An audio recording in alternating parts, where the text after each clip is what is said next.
is up, YouTubers and lovers of budget cars and bikes? Welcome back to the channel. To our subscribers, and welcome to the channel if you've just kind of stumbled across. Wow, what have we got? We've got another GS. I can't actually quite believe I'm saying this. I've gone out and bought myself another BMW R1200GS. Why, you may ask yourself, after I was relatively harsh with the first one I bought. If you haven't seen that video, I'll stick it in up here somewhere. That was a 2010 1200GS, the TU, the technical upgrade version, which, in all honesty, I didn't actually sing its praises too much. I didn't hate it, didn't love it, found it very vanilla, etc, etc. As I said, have a look at that video before you see this one, if you've got a chance, if you've got time. And then this might make a little bit more sense, because, as I said, I didn't really overly love that bike. Now, since I made that video, and since I had that bike, I've then gone on to buy the Multistrada 1200 DVT that I was talking about in that video, and I've then gone on to sell that, and I've gone back to the R1200GS. Now, why have I gone back to it? Simple. I've realised that at my age, I'm 56 this year, I've realised at my age that the idea and the fantasy of having a 170 horsepower cruiser bike like the Ducati Multistrada, you know, the touring bike, is pointless for me. It really is. It was an incredible bike, stunning in every aspect, technically, the way it rode, the power, everything else was brilliant, just not for me, you know. And I had a lot of money tied up in it. I had about $7.5 tied up in that bike, and I decided to move it on because, as I said in my last ever video of that, which I'll stick in it up here somewhere, I just decided it wasn't my unicorn bike. I needed something. I needed two bikes, basically, at least. I think that's the situation I'm in, is I don't have, or I haven't found a bike to do it all. So I thought I'd take another chance on the GS, because I do like them. I've got a lot of respect for them. And this one popped along. It was quite a way up in Essex, to be fair, and I had it couriered down by my usual courier team, who were brilliant as always. I mean, it was 165 quid, I think, to bring it all the way to Cornwall, so very, very good value in that respect, and they bought it here, I think, within 48 hours. So what's going on with the bike? It is a 2006, so much older than the original one I reviewed and rode and owned, but it's much cheaper. This came in at 4,200 quid after some negotiation, and it's done a lot less miles as well. We're going to have a little look around the bike. It's only just arrived, in fairness. The difference with this is it's got the full BMW Vario luggage, as in it's got the top box as well. What we'll do is we'll do this quick walk around. I'll fit the top boxes, and we'll finish off the video so you can see exactly how it looks, all up and dressed, as it were. So, I mean, it's a stock bike, but it's in extraordinarily good condition, although there are some bits on it that did kind of miff me a little bit that the seller didn't tell me about. We'll talk about that in a minute. But as you can see, it's got absolutely brand spanking new tyres on there as well, back and front, really, really good condition. It's pretty much stock, as I said. The exhaust is impeccable. The protectors around the engine, the cylinder heads there as well. It's got a lot of extras. We'll talk about that in a second. And what else? The wheels are in extraordinarily good condition. It's got the usual kind of corrosion you get on BMW bolts. Now, this is one of the things that pisses me off about BMW. They are allegedly a premium brand, and yet they do not put stainless steel bolts anywhere on their bikes, and that really bloody annoys me, because, you know, they all rust. You've got to take them all out, you've got to either replace them, or you've got to clean them up and put them back in, and it's a bit of a comedy show for me, quite frankly. I've had the K1200R, I've had two GS's, and I think I had another one as well. I can't remember now, but they all do the same thing. There's the brand new tyre on the front as well. They all rust, basically. They all corrode like that, and it's such a shame, because it really lets the bike down. But it is in extraordinarily good condition, and it has got a lot of extras. It's a bit grubby. I haven't cleaned it since it arrived, so forgive me for that. And then we look around the back as well. Just such a shame. But they do come with stainless steel braided lines for the brakes, which I've always found really, really nice as a standard thing on the GS. I think that's just a nice thing to do. Extras wise, we'll start at the top. We've got the Touratech handguard extenders, just to keep the wind off. It's got 3 different screens. I'm not quite sure what this screen is at the moment. It has got a Motorrad 3 sat-nav built-in integrated as well. It has got the engine guards, the cylinder guards there as well, as you can see. It's got frame plugs as well, I believe. Just around, yeah, it's got an RNG frame plug there, but just the one. I mean, it's missing one here, not quite sure why. It's got the mud sling rear hugger as well. It's got this incredible intercom system as well that he had put in. I'm not sure what it's called. I'll stick it up here somewhere in a minute, but that basically enables you, and there's the other plug there. It's rider to rider. You can listen to music, you can make phone calls, all that kind of good stuff via helmet. You just put all the wires into your personal helmet, and you connect it all up and off you trot. I haven't connected it all up because I don't need to. I don't have a pillion, and I don't really listen to music on a bike, so it seemed pointless to me, but nice to have, you know. And as I said, it's got the full Vario luggage as well. It's even got the the back rest thing here.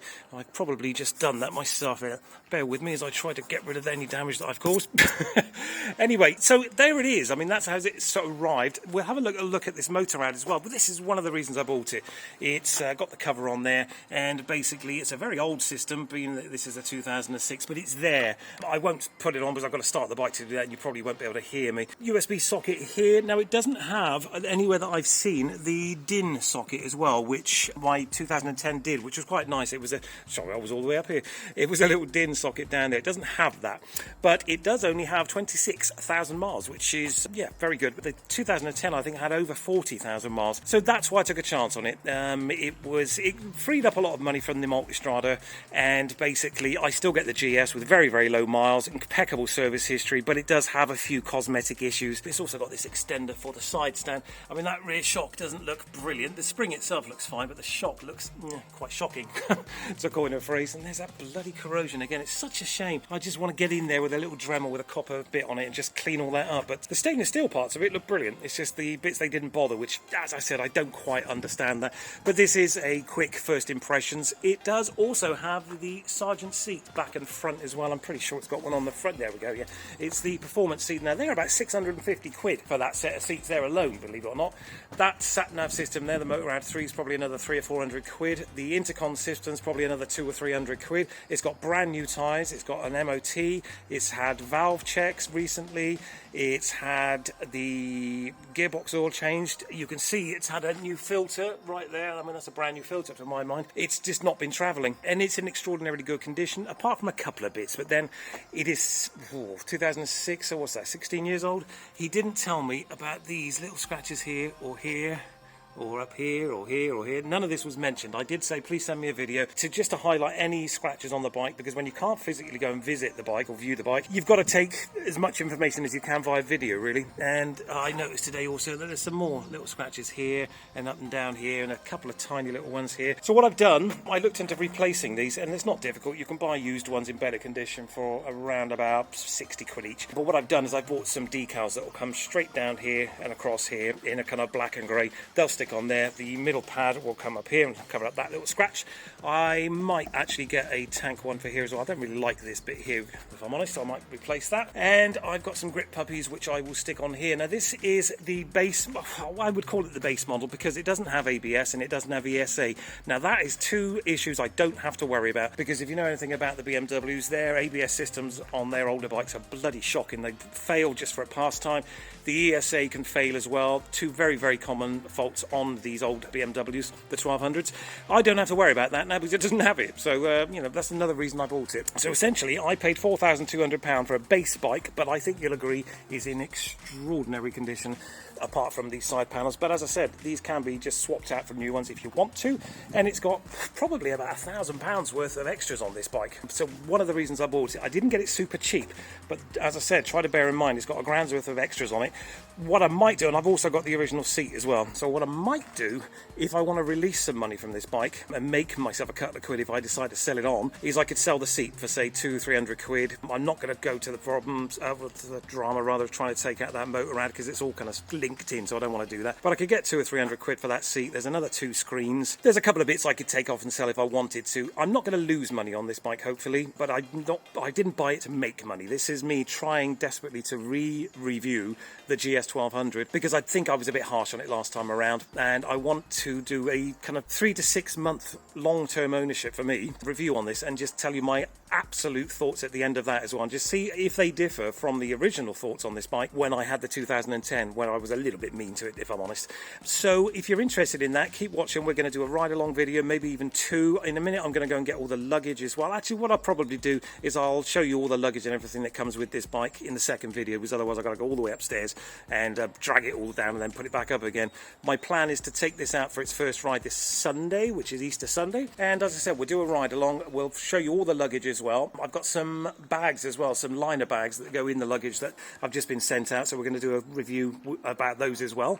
Why not, as they're here. And we've got some other product reviews coming to the channel as well, or they may already be uploaded. I'm not quite sure yet which order they're going to go in. We've done some battery chargers and battery testers, that kind of stuff. So we've got some reviews coming to the channel. Finally, people are starting to send me out stuff to review, which will be brilliant. And as I said, if you haven't subscribed, then consider doing that. And we will give this a long-term owner's review instead of just the one ride, which was pretty much all I did on the 2010. And I want to be fairer to it. I want to give it, a chance to impress me. And now I've had the Multistrada, I can do a direct comparison between the two, because I did love the Multistrada, but I didn't like some of its aspects. I respect the GS immensely, but there are things about it I didn't like and still don't like. So we're going to do a kind of direct comparison between the two, and I'm hoping that's going to be of some interest to you guys. As I said, subscribe, like and share the video if you would. That always really helps. And look out for another video when we do a ride along. I'll give you some more thoughts on this, and we'll probably do a final one in a few months' time, and I'll let you know what I really think of the GS 1200 compared to something like a Multistrada, and if it's for me. So that's it for this one. That's the first impressions. I hope you enjoyed it, guys. Don't forget to subscribe, and we'll catch up in a couple of weeks. All right, thanks for watching.